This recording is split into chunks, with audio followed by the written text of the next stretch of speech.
Tunay ka bang Kristiyano o hindi? Alam mo ba na may dalawang klase ng Kristiyano? Yung isa, yung tinatawag nating genuine Christian o yung totoong Kristiyano, totoong mananampalataya. At yung isa naman ay hindi. Nakakapagtaka, di ba? Halika, pag-aralan natin. Ang tunay na mananampalataya o tunay na Kristiyano ay may tinatawag na tunay na pagbabago o yung tinatawag nating true conversion.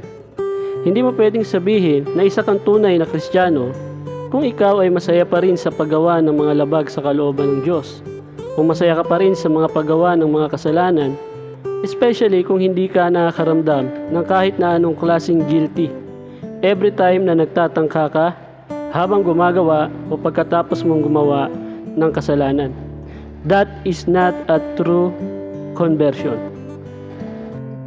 Kaya kahit anong dasal pa ang gawin mo, kahit napakaganda pa ng church nyo, o kahit napakagaling ng pastor mo, kung hindi ka naman talaga totoong mananampalataya, o hindi ka totoong nagbago, baliwala ang lahat ng yan. Isang halimbawa dyan ay si Judas Iscariote. Nasa kanya na ang pinakamagaling na tagapagturo. Walang iba kundi ang Panginoong Hesukristo. Nasa tunay na iglesia. Pero dahil wala siyang tunay na conversion o tunay na pagbabago, anong nangyari sa kanya? Napahamak. Para malaman mo na ikaw ay tunay na mananampalataya, dapat mayroon kang tunay na conversion o pagbabago sa buhay mo.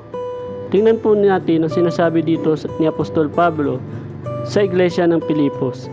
Sabi sa aklat ng Pilipos chapter 2 verse 12 to 13, kaya nga mga minamahal, tulad ng inyong buong pusong pagsunod nung ako'y kasama pa ninyo, lalo kayong maging masunurin, ngayong ako'y malayo sa inyo.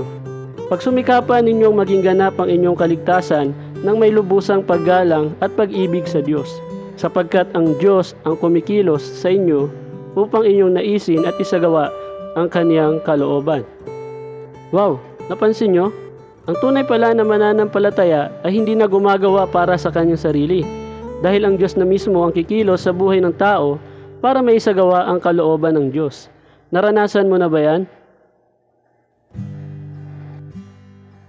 Kaya kung ikaw ay tunay ng mananampalataya at may tunay na pagbabago, dapat makita na sa atin ang mga pagsunod sa kalooban ng Diyos at hindi na yung pagsunod sa kalooban ng ating sarili, sapagkat ang Diyos na ang kumikilos sa buhay ng isang tunay na mananampalataya. Meron ako napakinggan na isang napakagandang ilustrasyon patungkol sa tunay na pagbabago o yung true conversion. Halimbawa, merong isang baboy sa inyong harapan at sa kaliwa ninyo ay may putikan at dito naman sa inyong kanan ay merong isang kayamanan. Sa palagay po ninyo, saan pupunta yung baboy? Malamang po, pupunta ang baboy doon sa putikan sapagkat nature po ng isang baboy ang talagang pumunta sa putikan at magtampisaw po dito. Pero ano kaya kung meron akong kapangyarihan at sa aking isang pitik, itong baboy na to ay naging isang tao? Sa palagay ninyo, anong maiisip ng tao na ito? Hindi ba't mandidiri siya? Hindi ba't aalis siya doon sa putikan at pipiliin yung kayamanan at yun ang kaniyang kukunin? Ganun po ang tunay na conversion. Tayong mga tao ay normal po sa atin o nature po ng ating pagkatao ang pagiging isang makasalanan. Kaya kung mapapansin natin, madalas po tayong nakagawa ng mga mali o labag sa kalooban ng Diyos. Pero kapag naranasan po natin yung true conversion na sinasabi natin at sinasabi doon sa Pilipos kanina, mararamdaman natin na parang merong magbabago. Isang iglap, mandidiri tayo sa dati nating ginagawa, sa mga bagay na ginagawa natin na hindi sang-ayon sa kalooban ng Diyos. At pandidirihan natin ito at hindi na natin ito uulitin. At magpapatuloy na tayo sa pagsunod sa kalooban ng Diyos. Yun po ang tunay na conversion o tunay na pagbabago.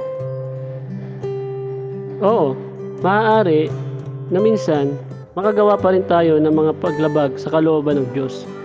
Pero dapat, ang mga ginagawa nating ito ay meron ng guilt feeling na mararanasan at mararamdaman natin sa mga bagay na ginagawa natin na labag sa kalooban ng Diyos.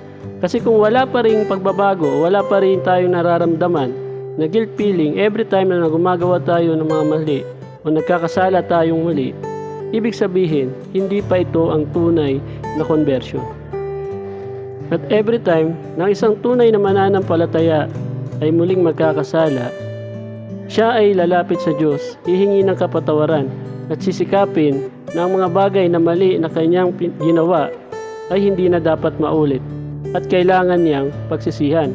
Kapag hindi ito ang ginagawa ng isang mananampalataya every time na nagkakasala siya, napakadelikado nito at maaaring hindi ka pa talaga tunay na mananampalataya sapagkat walang pagbabago, walang guilt feeling, walang pagsisisi ang nararanasan mo. Sabi dito sa isang quote na aking nakita, conversion is a change of heart, a turning from unrighteousness to righteousness, relying upon the merits of Christ, exercising true faith in Him.